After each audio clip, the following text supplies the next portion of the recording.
Hi, I'm Bree, and today I'm going to do Fern's year-end wrap-up tag, which includes wish list, fails, and successes, and predictions for 2026. I'm going to be reading off of a piece of paper, so don't mind me if I'm looking down a bit. So the first question is, what plant did you cross off of your 2025 wish list? My number one wish list plant for almost the entire year was the Anthurium pallidiflorum, and I did get it. I got it imported using Ecuagenera. It came all the way from Ecuador. Let me grab it. Yes, this is a brand new leaf right here, still hardening off. But this was my dream plant, and now it's in my possession. I can't wait till they're longer and it's fuller, but I am so happy to have it. And I'm so grateful that it is now in my home. I did cross off a number of other wishlist plants off of my list this year because this was my first full year of plant care, plant obsession, if you will. Another big one is the Florida Beauty. If I can figure out how to insert a picture, I will do so. And if not, well, you're just gonna have to believe me. But I got that off of someone on Facebook Marketplace, and it's doing great. It's only one stem at the moment, so I'm kind of thinking about chopping it and propping it so that it has more stems going up, but it is beautiful. It has excellent variegation. Question number 2, what is a genus that you want to get more into in the new year? I have 0 plants in my collection that require distilled water because I haven't been willing to go and buy distilled water. So I've made sure that none of the plants that I've brought in require that. But this coming year, I do plan on buying a 0 water pitcher so that I will have distilled water all the time at my disposal. And with that, the number one genus I am so excited to dabble into, to collect, to expand a collection on are pings. I love Pinguicula. Watching Fern's channel a lot made me fall in love. I want my own pingdom. Alongside with that, since I will have distilled water, I probably want to get 1 Calathea and 1 Marantha. Now I hear they're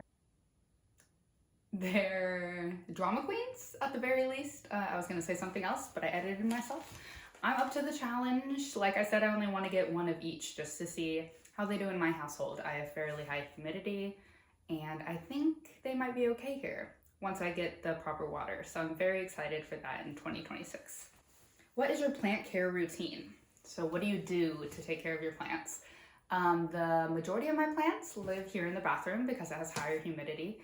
And I water all of these on Monday as needed. If they don't need it, then I will wait. But Mondays are when I tackle the bathroom, which is the most concentrated area of my plants. I'm normally watching plant YouTube with giant headphones on. Every once in a while, I'll listen to music or watch a culty documentary or YouTube. I enjoy throughout the week sprinkling in the rest of the rooms. Like today is Thursday and I did all my hanging plants. Yesterday I tackled my living room on Wednesday, so it kind of just depends on my schedule and when I'm free for the rest of the house. But I do generally watch YouTube when I am doing my plant care. I'm not one to light candles or do anything frou-frou because I'm just trying to get it done, but I really do admire people who make it extra special. What is a plant success you've had this year? I have a big one. I really hope I can figure out how to insert photos or videos so you can see my begonia propagation boxes because they thrived, and honestly they got a lot of views on TikTok as well. So if I can't figure out how to submit it on here on YouTube, I will put links in the description of the TikToks showing the boxes themselves. But I did bring the 3 full-size plants that I have that I've made in my begonia propagation box. So my begonia propagation box, I do the leaf method. So I get 1 individual leaf, just 1 single leaf with no stem, no node. I slice into it, mist it down, put it on top of a chunky soil mix, and put it inside an airtight container. And then very slowly it'll grow a root system and then more leaves. And with that, I have made 3 full-size plants, and I also sold 1 on Facebook Marketplace.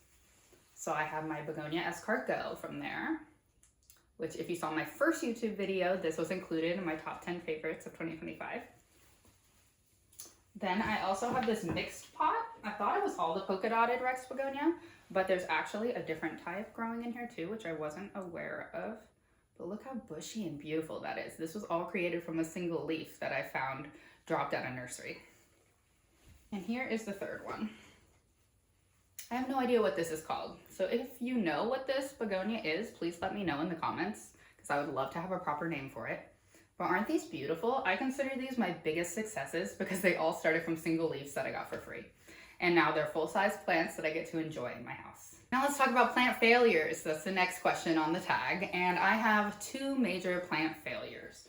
I brought them along here. The first is my Philodendron Patriciae.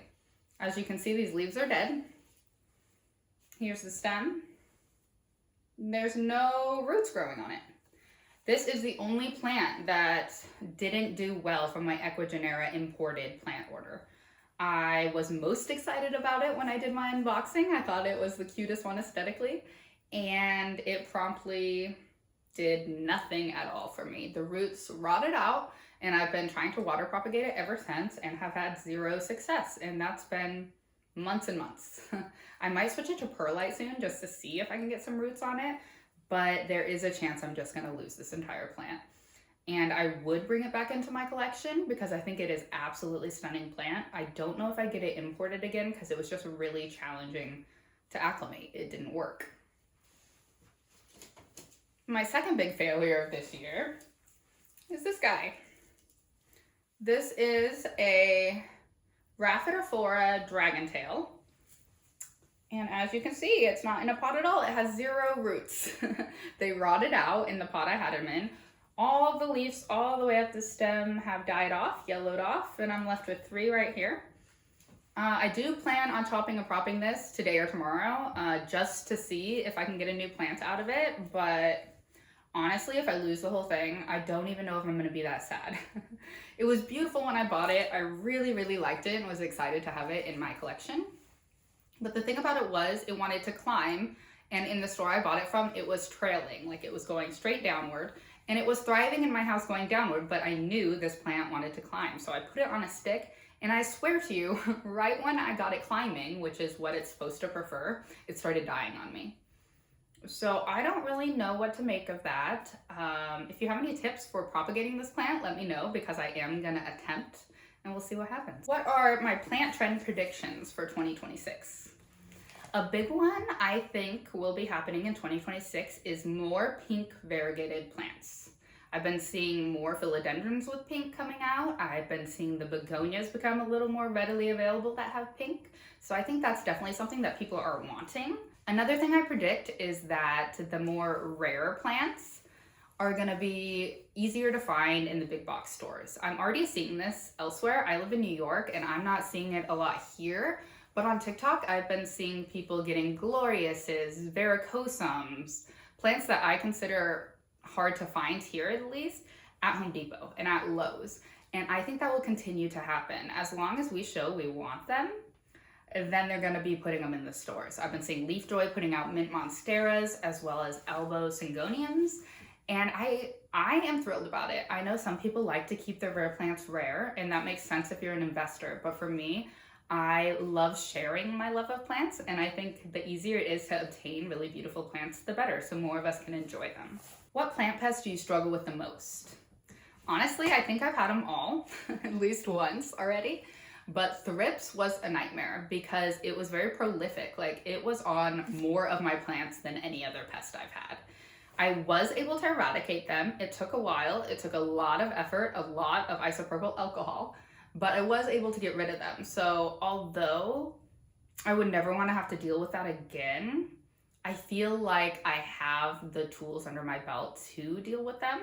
I've also had spider mites and mealybugs, and I mean, we don't like any of them, so. But I would say thrips is my least favorite. What is your top wish list plant for 2026? My top wish list plant as of right now is a Philodendron Splendid. It is a hybrid, it is beautiful. Everything I hear about it is that it's really easy to grow. The leaf size up really beautifully, and it's just one that I've never seen locally. And when I've placed my plant orders that have been delivered, they were never available. So that's something I'd really like to get my hands on in 2026. My other big wish list plant for this coming year is something I already mentioned, which are pings, pinguiculas, carnivorous plants in general, really. I would love to explore pinguiculas once I have my distilled water pitcher and just see what they're about. They're so cute. There's so much color variety. I love that they bloom and give you adorable flowers while also helping get the fungus gnats out of your atmosphere in your house. It seems like a win-win-win-win to me. and I'm very excited to be a little pink mom. The last question is, what is your favorite plant of 2025?